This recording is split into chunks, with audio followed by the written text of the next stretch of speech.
السلام علیکم ورحمۃ اللہ وبرکاتہ۔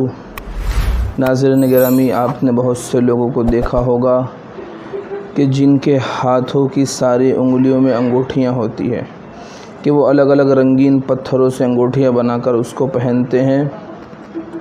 کچھ ہے عقیق کے پتھر پہنتے ہیں، عقیق سلیمانی، اسی طرح فیروزی پتھر، بہت سے پتھروں کے الگ الگ انگوٹھیاں بنا کر اسے ہاتھوں میں پہنا جاتا ہے۔ تو سب سے پہلی چیز یہ ہے، کیا انگوٹھی پہننا شریعت میں اس کی اجازت ہے؟ تو یاد رکھے کہ انگوٹھی پہننا کوئی سنت نہیں ہے۔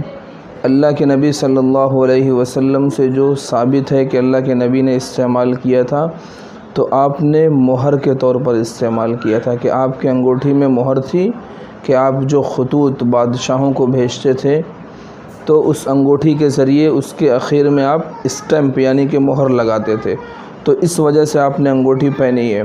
یہ کوئی سنت نہیں ہے کہ ہم اس کو ہمیشہ پوری زندگی اگر کوئی پہنتا ہے تو سنت سمجھ کے نہ پہنے، بلکہ شریعت نے اس کی اجازت دی ہے کہ چاندی کی انگوٹھی پہن سکتے ہیں۔ لیکن پھر اس انگوٹھی کے ذریعے تبرکات حاصل کرنا کہ اس کے ذریعے مجھے نفع نقصان ہوتا ہے، تو یہ بدعقیدگی ہے، یہ بدشگونی ہے۔ ابھی چند دنوں پہلے میرے سے ایک نے سوال کیا کہ ایک پتھر ہے جسے عقیق سلیمانی کہا جاتا ہے، تو کسی نے ان سے کہا کہ اس پتھر کی انگوٹھی بنا کر پہننے پر آپ کو بہت سے فوائد نظر آئیں گے۔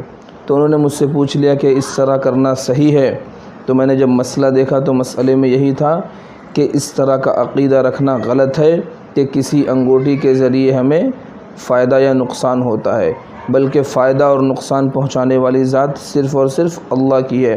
اگر ہم انگوٹھی پہننا چاہتے ہیں تو استعمال کے طور پر پہن سکتے ہیں، لیکن اگر اس کو پہن کر ہم نے اپنے ذہن میں، اپنے دماغ میں یہ عقیدہ رکھا کہ اس انگوٹھی کے ذریعے مجھے نفع یا نقصان ہوگا، تو پھر اس طرح کی انگوٹھی پہننا بھی غلط ہے اور حرام ہے۔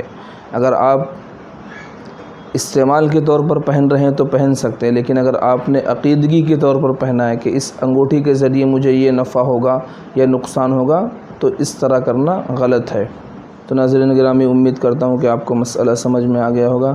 اللہ تبارک و تعالی ہم تمام کو عمل کی توفیق نصیب فرمائے، اور اگر چینل پر نئے ہیں تو چینل کو سبسکرائب ضرور کر لیں۔ السلام علیکم ورحمۃ اللہ وبرکاتہ۔